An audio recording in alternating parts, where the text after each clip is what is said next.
नमस्कार, स्वागत है आपका बिहार समाचार में। बिहार को नरेंद्र मोदी सरकार से मिला विशेष पैकेज। भाजपा ने किया दावा तो जेडीयू ने मांगा हिसाब। तो वहीं मांझी की जुबान काटने पर 11 लाख का ऐलान करने वाले भाजपा नेता को पार्टी ने किया बाहर। और गया में फिर 5.2 डिग्री सेल्सियस न्यूनतम तापमान। बक्सर, कैमूर, औरंगाबाद, नवादा और गया में शीतलहर का अलर्ट। पूर्णिया में 600 मीटर विजिबिलिटी नहीं। तो अब तक की सभी बड़ी खबरों पर बात करने से पहले आपसे छोटी सी अनुरोध है, कृपया वीडियो को एक लाइक जरूर करें, क्योंकि आपका एक लाइक करना ही हमारे मेहनत का फल होता है। तो शुरुआत करते हैं आज की पहली और बड़ी खबर से।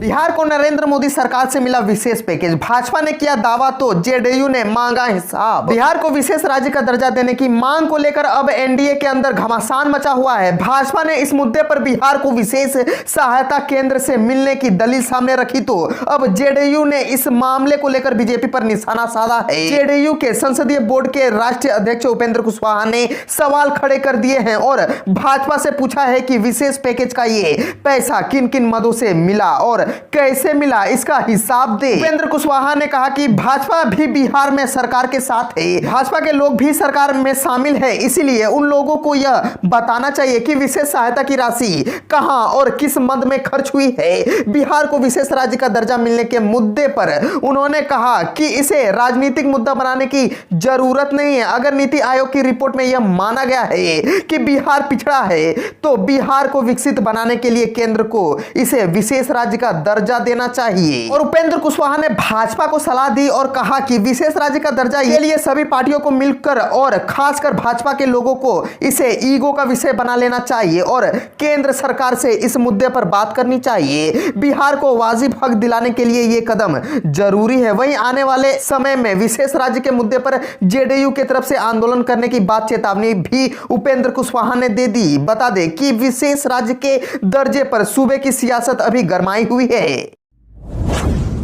गया में फिर से 5.2 डिग्री सेल्सियस न्यूनतम तापमान। बक्सर, कैमूर, औरंगाबाद, नवादा और गया में शीतलहर का अलर्ट। पूर्णिया में 600 मीटर विजिबिलिटी नहीं। पूर्णिया पूरी तरह से कोहरा और धुंध की चपेट में है। सड़क पर धुंध के कारण 600 मीटर दूरी तक देखना मुश्किल हो गया है। मौसम विभाग ने धुंध और शीतलहर की चेतावनी दी है। अगले 24 घंटे के दौरान बक्सर, कैमूर, औरंगाबाद, नवादा और गया जिले के 1 से 2 स्थानों पर शीतलहर, जबकि पूर्णिया, किशनगंज, दरभंगा और मधुबनी जिले के 1 या 2 स्थानों पर शीत दिवस का पूर्वानुमान है। हालांकि 24 घंटे में तापमान में कोई खास बदलाव का पूर्वानुमान नहीं है। मौसम विभाग का कहना है कि 24 घंटे में मौसम शुष्क बना रहा। राज्य का औसत न्यूनतम तापमान 8 से 9 डिग्री रहा, जबकि अधिकतम तापमान 22 से 23 डिग्री दर्ज किया गया।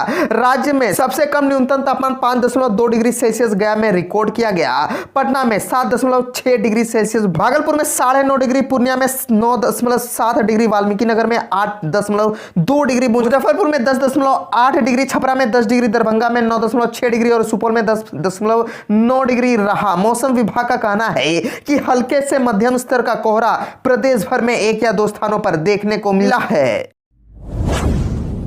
वाल्मीकि नगर में कैबिनेट की बैठक में 13 एजेंडों पर मुहर। भोजपुर में एथेनॉल प्रोजेक्ट को मिली मंजूरी, बगहा को अभी नहीं मिलेगा जिले का दर्जा। मुख्यमंत्री नीतीश कुमार की अध्यक्षता में वाल्मीकि नगर जंगल में मंगलवार को आयोजित कैबिनेट की बैठक खत्म हो गई। आज की मंत्रिमंडल की बैठक में कुल 13 एजेंडों पर मुहर लगी। उम्मीद जताई जा रही थी कि बगहा को जिले का दर्जा मिल जाएगा, लेकिन ऐसा नहीं हुआ है। एक बार फिर नीतीश सरकार ने इस मामले को ठंडे बस्ते में डाल दिया है। इस बैठक में सरकार ने पटना में बाबू टावर के निर्माण और ऑडियो विजुअल सिस्टम की योजना के लिए 44 करोड़ 86 लाख रुपए की प्रशासनिक स्वीकृति दी है। इसके अलावा शिक्षा विभाग के तहत माध्यमिक विद्यालयों को भवन मुहैया कराने के लिए पंचायत स्तर पर पहले चरण के कुल 677 उच्च माध्यमिक स्कूलों को उत्क्रमित करने का फैसला सरकार ने लिया है। नीतीश कैबिनेट ने बिहार नगर पालिका नगर योजना यानी टाउन प्लानिंग नियमावली में संशोधन के प्रस्ताव को भी मंजूरी दी है। साथ ही साथ पटना के दीघा घाट के पास स्थित भारतीय खाद्य निगम के रीजनल ऑफिस के निर्माण के लिए प्रावधान में बदलाव को भी मंजूरी दी है।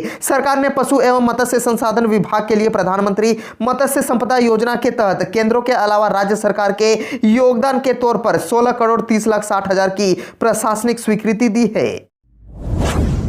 मांझी की जुबान काटने पर 11 लाख का ऐलान करने वाले भाजपा नेता को पार्टी ने किया बाहर। मांझी के ब्राह्मणों को लेकर आए बयान के बाद भाजपा नेता गजेंद्र झा ने ऐलान किया था कि मांझी की जुबान काटने वाले वे 11 लाख रुपए देंगे। भाजपा नेता के इस विवादित बयान के बाद पार्टी ने झा को निलंबित कर दिया। दरअसल बिहार के पूर्व मुख्यमंत्री और हिंदुस्तान आवाम मोर्चा के राष्ट्रीय अध्यक्ष जीतन राम मांझी की जुबान काटने वाले 11 लाख रुपए देने का ऐलान करने वाले भाजपा नेता को पार्टी ने बाहर कर दिया है। पार्टी का कहना है कि किसी के लिए भी अमर्यादित भाषा बर्दाश्त नहीं की जा सकती। जीतन राम मांझी के ब्राह्मणों को लेकर आए बयान के बाद भाजपा नेता गजेंद्र झा ने ऐलान किया था कि मांझी की जुबान काटने वाले को वे 11 लाख रुपए देंगे। भाजपा नेता के इस विवादित बयान के बाद पार्टी ने झा को निलंबित कर दिया। भाजपा ने गजेंद्र झा से 15 दिन में स्पष्टीकरण देने को कहा था। इस मामले में मधुबनी के जिलाध्यक्ष शंकर झा ने बताया कि पूर्व मुख्यमंत्री जीतन राम मांझी के संदर्भ में गजेंद्र झा का दिया गया बयान अमर्यादित है। यह बयान अपेक्षित होने के कारण पार्टी के अनुशासन के सर्वथा विपरीत है। उन्होंने कहा कि ऐसी कार्यशैली बर्दाश्त नहीं की जाएगी।